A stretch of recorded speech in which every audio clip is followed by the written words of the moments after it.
Good evening, Philippines and the world. Today is Friday, May 29, 2020. I am Harleen Delgado. Join us in the next 45 minutes as we deliver today's top stories around the globe. We are also seen in 1,935 satellite monitoring centers nationwide and via live streaming worldwide through the UNTV News and Rescue social media accounts and our website, untvweb.com. Angelo Castro III. And the top stories tonight. President Duterte places Metro Manila under general community quarantine, including some regions and provinces in Luzon, plus Davao City from June 1. But the rest of the country will wake up to modified general community quarantine after May 31st.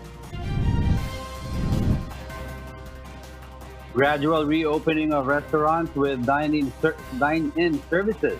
That's the recommendation from the Department of Trade and Industry to the IATF on COVID-19.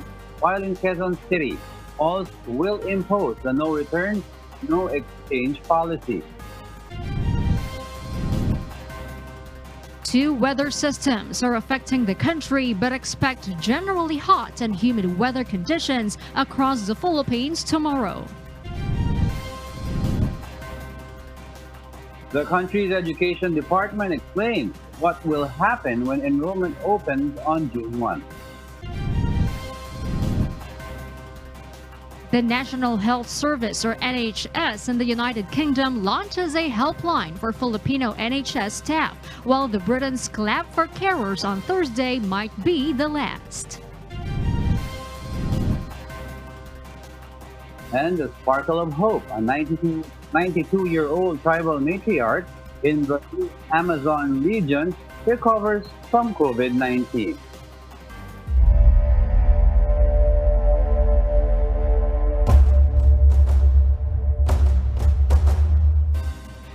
First in the news, President Rodrigo Duterte places Metro Manila under general community quarantine and other regions starting June 1. That would also mean the railway transportation and other modes of transport will resume on Monday, but with a limited capacity. Our Malacanang correspondent Rosa Licos will tell us why.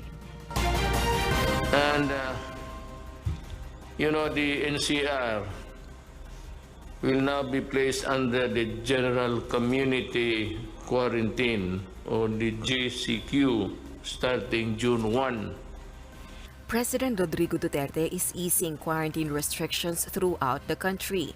Starting June 1, Metro Manila will be placed under General Community Quarantine, or GCQ. The same is the scenario beginning Monday in Regions 2, 3, and 4A. The provinces of Albay and Pangasinan and Davao City in Mindanao. The rest of the country, however, will wake up to modified General Community Quarantine, or MGCQ, starting on Monday, June 1st. We are not happy to put you in this place, but after review, maybe we can.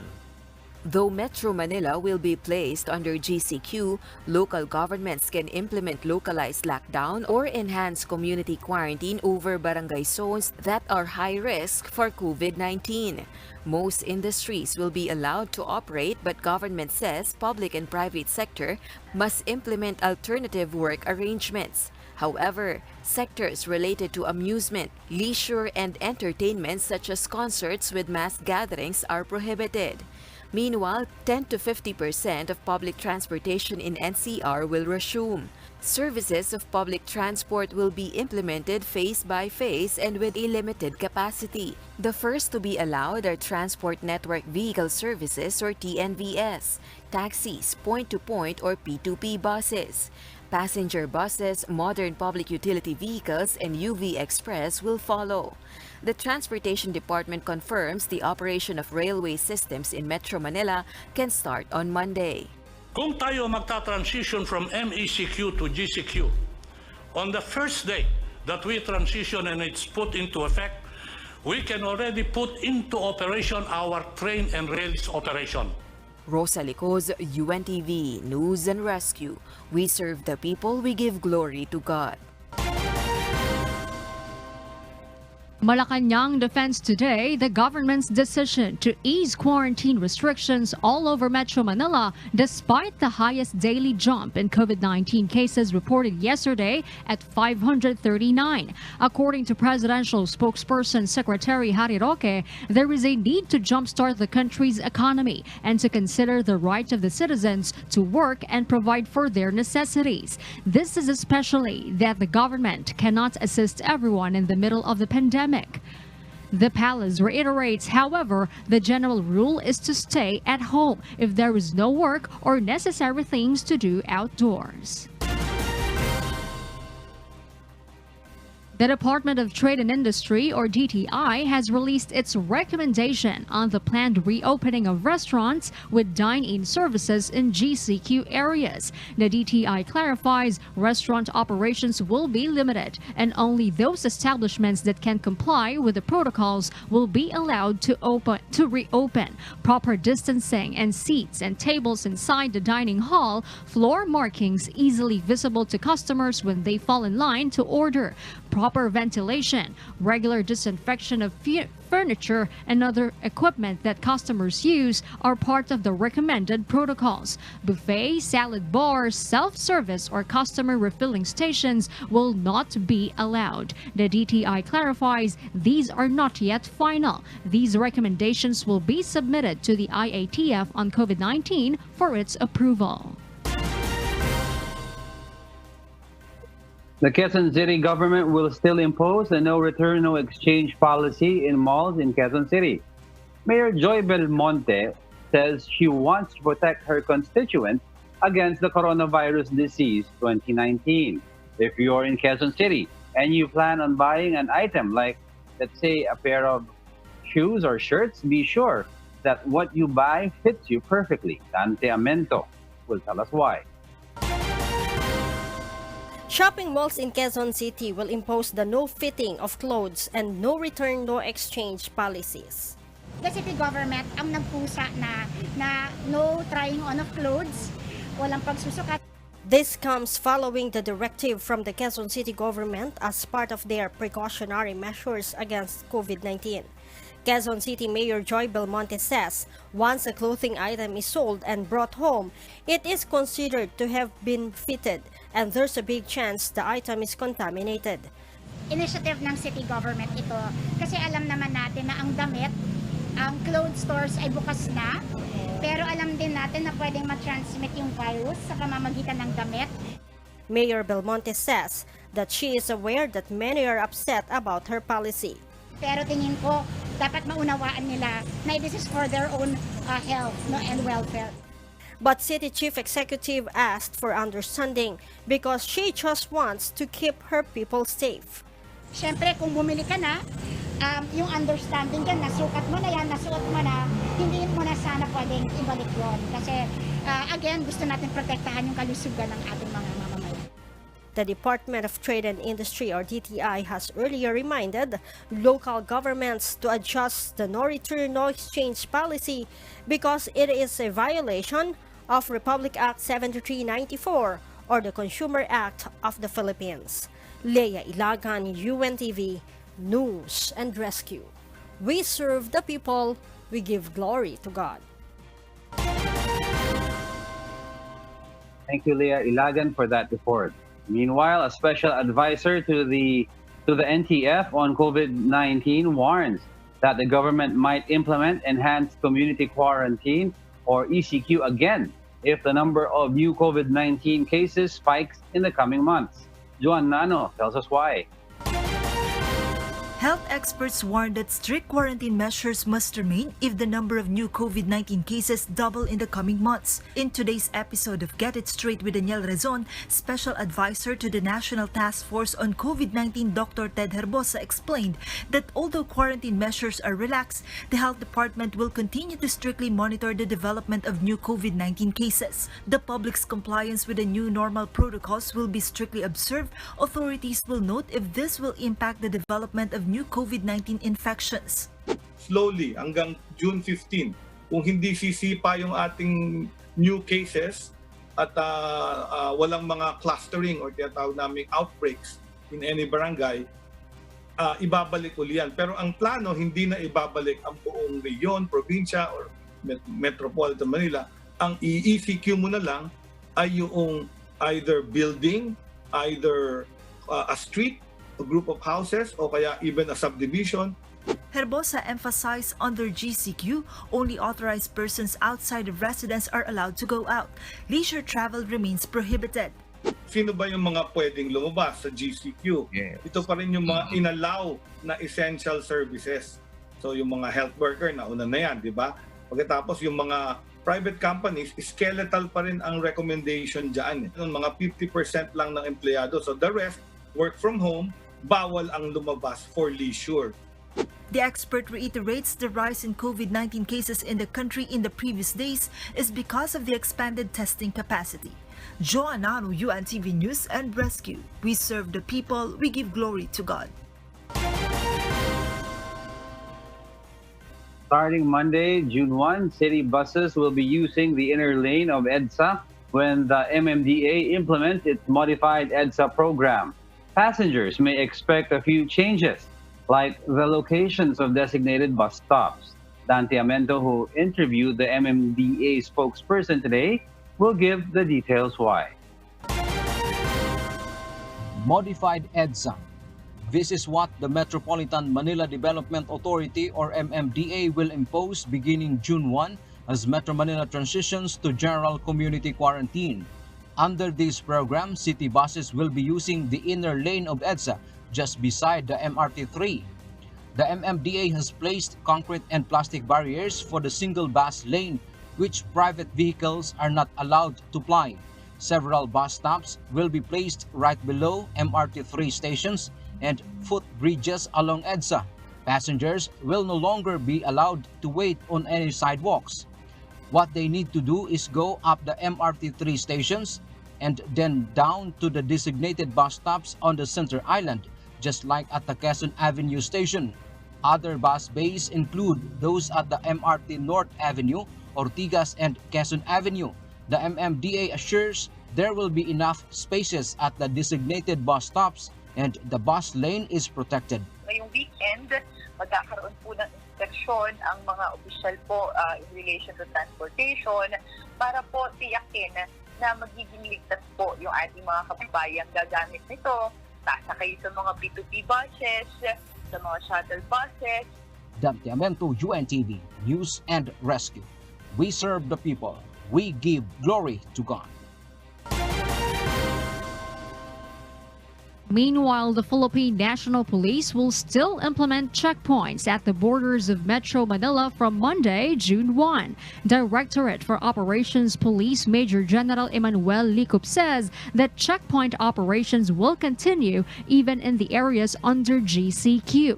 But the chiefs of police have the discretion to remove checkpoints within the city under his jurisdictions. Licup adds, police personnel will continue to inspect shopping malls and other establishments to ensure they are observing the minimum health protocols. Tayo ay nagpapatupad pa rin ng GCQ at lahat ng ito ay dapat natin makita at ma-inspect ang mga sasakyan na kung sila ay nag-comply doon sa social distancing na patakaran. So, hindi po mawala ang mga checkpoints.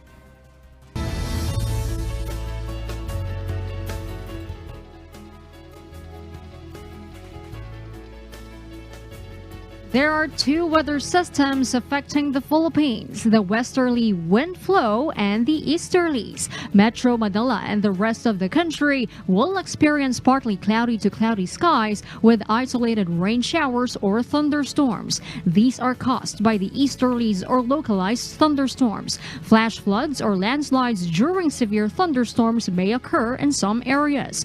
Tomorrow, the whole country will experience generally hot and humid weather conditions, apart from some isolated rain showers due to localized thunderstorms, mostly in the afternoon or evening. This weather scenario will persist until Monday. Jago, we are here in UNTV Radio mobile booth and we are here in IBP Road in Batasan Hills, Quezon City. Let's take a look at the situation on the road. Jago, so far we have a light traffic here in our area along westbound lane going to Commonwealth Avenue. However, on the other side of the road, the eastbound lane going to Litex, there are more vehicles passing by this major thoroughfare. We only have 2 days before Metro Manila shifts to general community quarantine, Jago, so we are anticipating an increase on the volume of vehicles and we may expect moderate to heavy traffic along the major thoroughfares of Metro Manila, especially Enza. Let's now take a closer look at the updated count of coronavirus cases around the world. The COVID-19 pandemic has now reached a total of over 5.8 billion confirmed cases in 188 countries, regions, and sovereignty.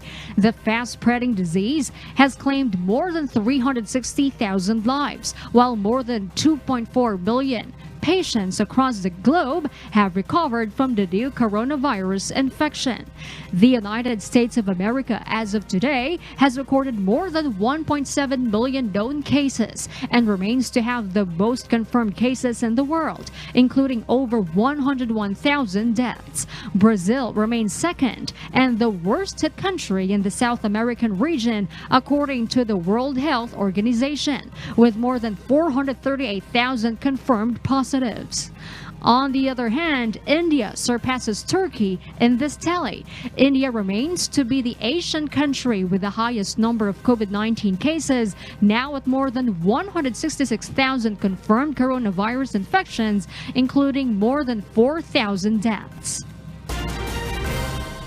And as for the newest count in the Philippines, the country's health department says it will release the numbers before 9 o'clock tonight. As many countries begin to develop and discover a cure for COVID-19, Sanofi Pasteur says it can produce 600 million doses of a vaccine against coronavirus disease 2019, once approved to be made available in the market. Our health correspondent, Aiko Miguel, will give the details why. The clinical trial for the COVID-19 vaccine by giant French pharmaceutical company Sanofi Pasteur will begin in the second half of 2020. According to Dr. Zin Su, the country manager of Sanofi Philippines, a COVID-19 vaccine might be developed in 18 to 24 months' time. Sanofi adds it will be honest to the public and won't give any false hope on the availability of vaccines. Sanofi Pasteur also reports it has teamed up with its longtime rival GlaxoSmithKline or GSK to develop a COVID-19 vaccine. We are ready to produce 600 million doses for the first year, but that's not enough to cover the full world population. So necessarily, WHO will have to define some guidelines. Meanwhile, Sanofi assures it will not favor any country that will receive the COVID-19 vaccine first once approved to be made available in the market. Sanofi is aware the COVID-19 vaccine will be limited given the scope the virus has affected. Sanofi stands firm it will abide by the World Health Organization's guidelines for which country and who will be prioritized to receive the COVID-19 vaccine. Again, it's our responsibility not to raise too much hope. We need to be honest with the timelines. We need to acknowledge the fact that there are uncertainties, but at the same time, we are developing this vaccine, but we are also developing the manufacturing capacity. We will have to define who needs to be prioritized. Currently, the 110 candidate vaccines are still on their clinical trial phase and are being studied by experts. The DOH assures there is no solidarity trial yet for a COVID-19 vaccine, but only drug combinations to date. Aiko Miguel, UNTV News and Rescue. We serve the people, we give glory to God. More employees will begin to go back to work this coming Monday. Companies and workers are reminded to ensure they observe the minimum health protocols in their workplaces. Ray Pelayo explains why. Alongside the shift from modified community quarantine to GCQ is the reopening of more companies and establishments with a number of employees returning to the workplaces. Based on records by the Department of Labor and Employment, around 2.8 million workers were stopped. Some were laid off due to the impact of coronavirus disease pandemic on the country's economy. Thus, many of those whose income was affected due to quarantine restrictions will strive hard to earn and recover their finances with the reopening of industries and sectors. Considering na matagal sila nang wala ng trabaho, you can just imagine an onrush of workers. Kasi no work, no pay. And ngayon that they can work, sigurado they will do everything within their means, report back to office. The Secretary also expressed concern over the dilemma that workers are facing with the limited operation of mass transportation. Secretary Bello reminds employers and employees to always observe the minimum health protocols to prevent COVID-19 transmission. These include wearing of masks, temperature check, setting up disinfection stations with alcohol rub and foot baths, and physical distancing measures. Ray Pelayo, UNTV News and Rescue. We serve the people. We give glory to God.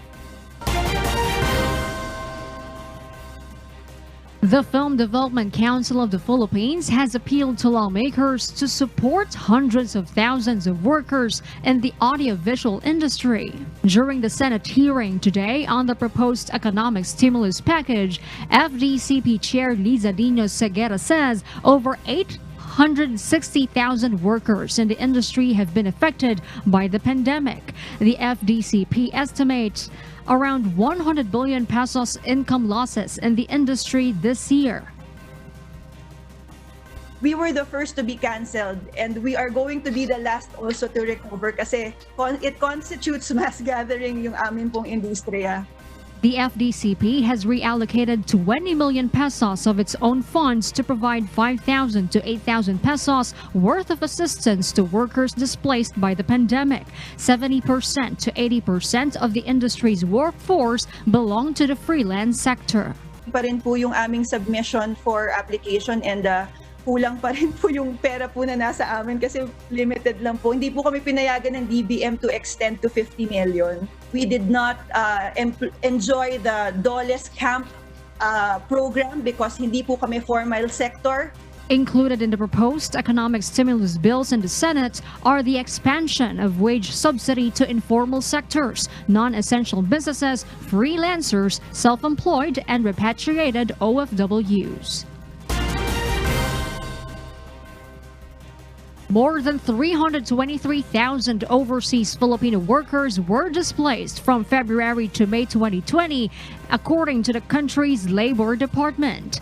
This number is actually projected to increase to 1 million by December 2021. But the national government assures help will come to OFWs who will need it. Vincent Arboleda will be with us tonight to tell the reason why. Vincent? Good evening, Harleen.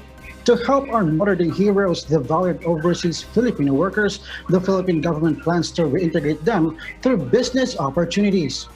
The Overseas Workers Welfare Administration, or OWAL, wants to provide livelihood program to displaced OFWs and aims to assist them if they choose to start their own business. That is why the Committee on Overseas Welfare Affairs of the House of Representatives wants OFWs to be prioritized in availing loans under the Philippine Economic Stimulus Act, or the PESA bill. One of the loans an entrepreneur can get is the P3 program of the SB Corporation in coordination with the Department of Trade and Industry, where one can get 5,000 to 200,000 pesos amount of loan for their business.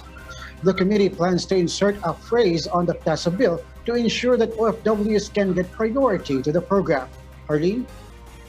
Vincent, what about the OFWs stranded in Metro Manila? What's the update on this?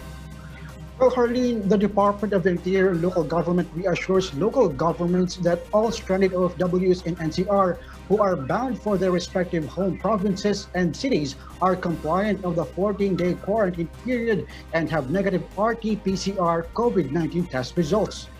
As of today, of the reported 24,000 OFWs stranded in the National Capital Region, OWA, in coordination with the Department of Transportation and other agencies, was able to send home around 19,000 of them, while some 5,000 will be sent home before the week ends.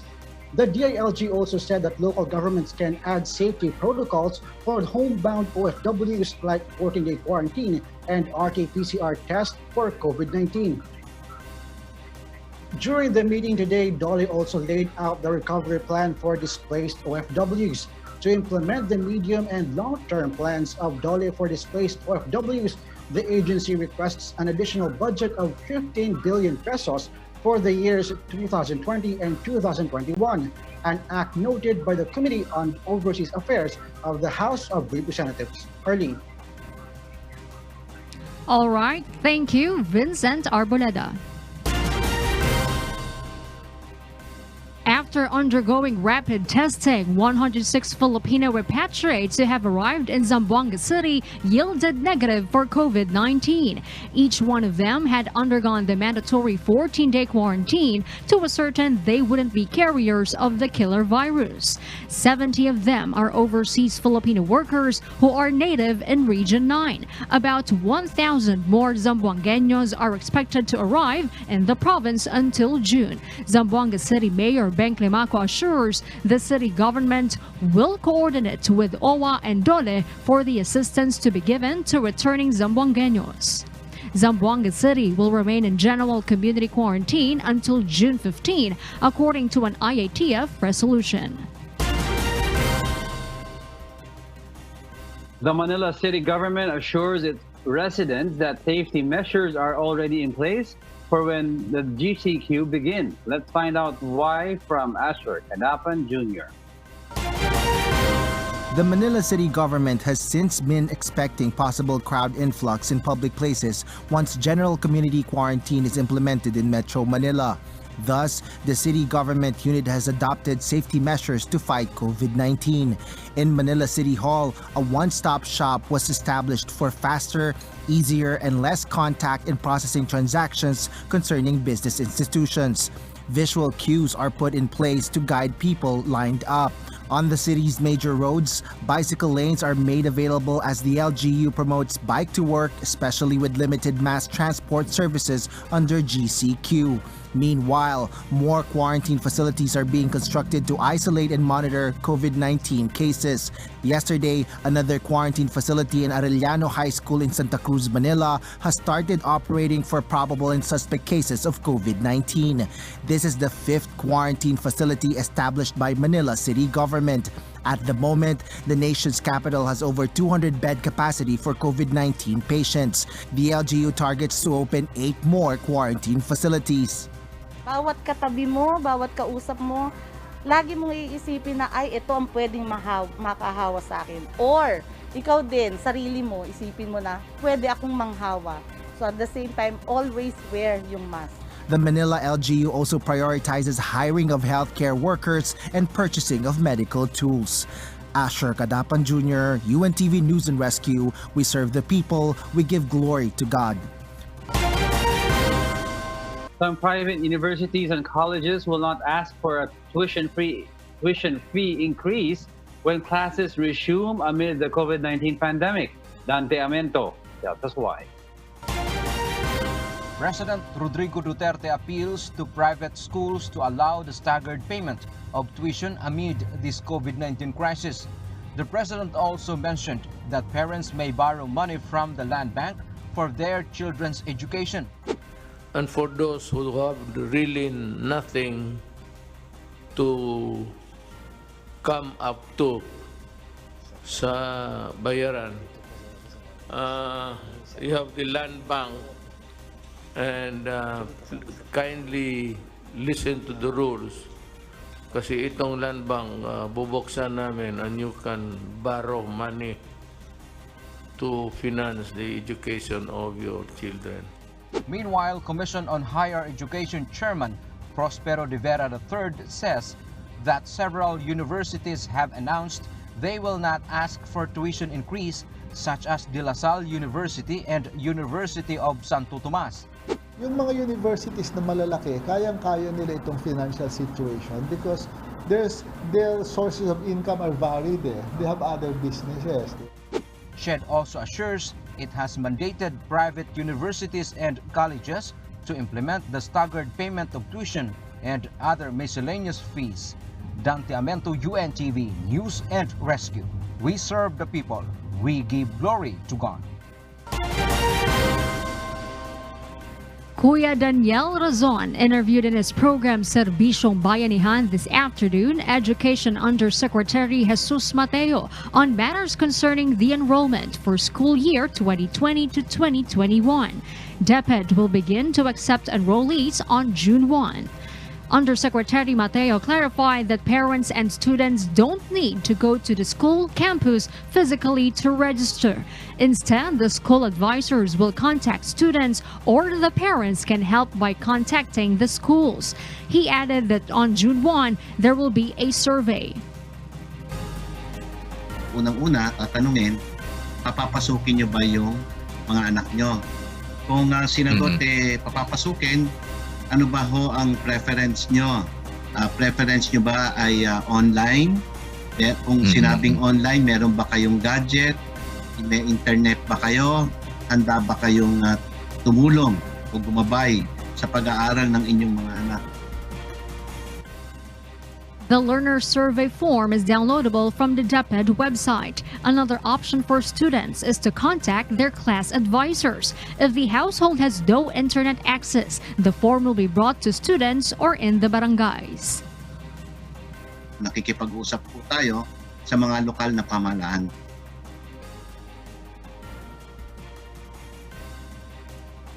Through the survey on June 1, DepEd will find out what modalities students prefer to continue their studies come August. I-emphasize ko lang po na ayon doon sa statement ng ating kalihim na si Secretary Leonor Pagtolis Briones at consistent doon sa pinahayag ng ating Pangulo, hindi talaga muna pwede mag face-to-face. Nakalagay yan sa ating basic education learning competencies. Face-to-face classes are out of the question, but Undersecretary Mateo added the school opening will push through because it's their mandate based on the Constitution to provide education to Filipino children in whatever form and whatever platform. The options are offline, online, and homeschooling apart from face-to-face classroom setting. Local radio and TV stations will also be used. The Department of Foreign Affairs, or DFA, reports 24 new cases of COVID-19 among our kababayan abroad today. The total number of COVID-19 infections involving Filipinos abroad is now at 2,845. Based on the latest figures, the daily rate of confirmed cases has decreased, while the daily rate of recoveries increased with 11 new recoveries across the major geographic regions. 6 new fatalities were also recorded in Europe and Middle East.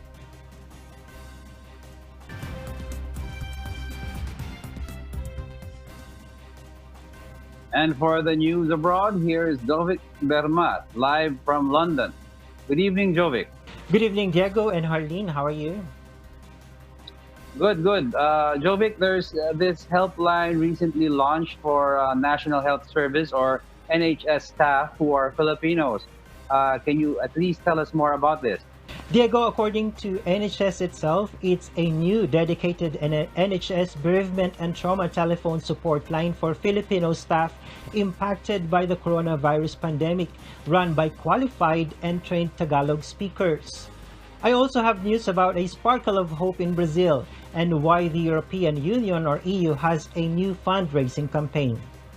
That's nice. All right, Jovic, go ahead. Tell us why. The National Health Service, or NHS, has launched a personalized helpline for Filipino NHS staff. The confidential, free-to-access line is available 7 days a week between 7 a.m. and 11 p.m., along with a 24-hour text hotline. It comes as part of an additional package of measures to support the NHS 1.4 million staff as they help people deal with the impact of coronavirus. Professor M. Wilkinson Bryce, NHS Deputy Chief People Officer, in a statement says, the NHS is pleased to back this support helpline for Filipino staff working across the NHS. She adds it is just one of a number of health and well-being care offers that are part of a current package of mental health and long-term crisis support offers. What's more, there's no referral necessary, and call handlers will listen to Filipino staff and give psychological support to those in need. The helpline is supported by Charity Hospice UK. So to my fellow Filipino healthcare workers here in the UK, you can access support through helpline numbers 0300 303 1115. It's open 7 a.m. to 11 p.m. You can also text Frontline to 85258. To add to that news on healthcare workers here in the UK, Britons take to their doorsteps and balconies to clap for medical frontliners here every Thursday. That includes Prime Minister Boris Johnson himself clapping in front of his Downing Street office. The Clap for Carers initiative has for the last 10 weeks been an emotional moment of solidarity among citizens. The woman credited with inspiring the first event, Anne-Marie Plas, has suggested that this should be the last week of clapping to make sure that the weekly ritual ends on a high. There has been no official announcement on the matter. The European Commissioner EU launched a new global fundraising campaign on Thursday. The aim is to finance the development and worldwide distribution of testing, vaccines, and treatments against COVID-19, seeking to address concerns they may not be equally shared. The new initiative, named Global Goal Unite for Our Future, is meant to raise tens of billions of dollars through private and public donations. It follows another EU-led global campaign for the same goal, which in less than a month has raised nearly $11 billion, with more than half of that amount from EU nations and institutions. Of the nearly $11 billion donated so far by governments, only $50 million came from China, while the US shunned the initiative altogether, EU officials said. The new initiative will end with a pledging summit on June 27. This is the only way to overcome this pandemic and to avoid another. On June 27th, with Unite for Our Future, everyone can contribute to life-saving medical innovation, to make coronavirus history, and to make history in uniting the world. The new campaign is co-led by international advocacy organization Global Citizen. The campaign is supported by business leaders, foundations, and artists from around the world, such as actor Hugh Jackman. Meanwhile, South America is now considered the new epicenter of the pandemic according to the World Health Organization, or WHO. That's according to the head of WHO's Head of Emergencies Program, Dr. Mike Ryan, during a May 22 media briefing. We've seen many South American countries with increasing numbers of cases, and clearly there's a concern across many of those countries, but certainly the most affected is Brazil at this point.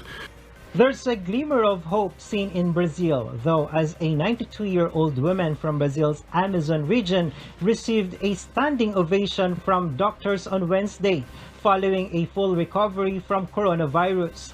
Nazaria Lopez, who hails from the Baniwa tribe, walked down the hall carrying a sign, "One more recovered warrior." She doesn't speak Portuguese but is grateful to doctors in aiding her recovery. Although official documents from the state put Lopez age at 92, locals say the tribal matriarch is more than 100 years old. On Wednesday, 3 other indigenous coronavirus patients were discharged from hospital, providing hope to a region of Brazil that has been devastated by the pandemic.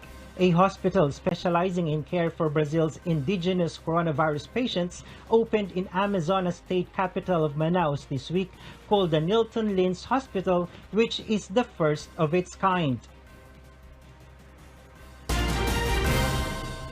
Argentina marked its 500th coronavirus death this week as the South American country grapples with flattening its infection curve for new cases. With nearly 14,000 confirmed cases as of Thursday, March 28, this week authorities restricted movement at the Villa Azul on the outskirts of Buenos Aires amid a reported surge in local infections. Some 5,000 residents in the area have been ordered to go into strict lockdown for 15 days.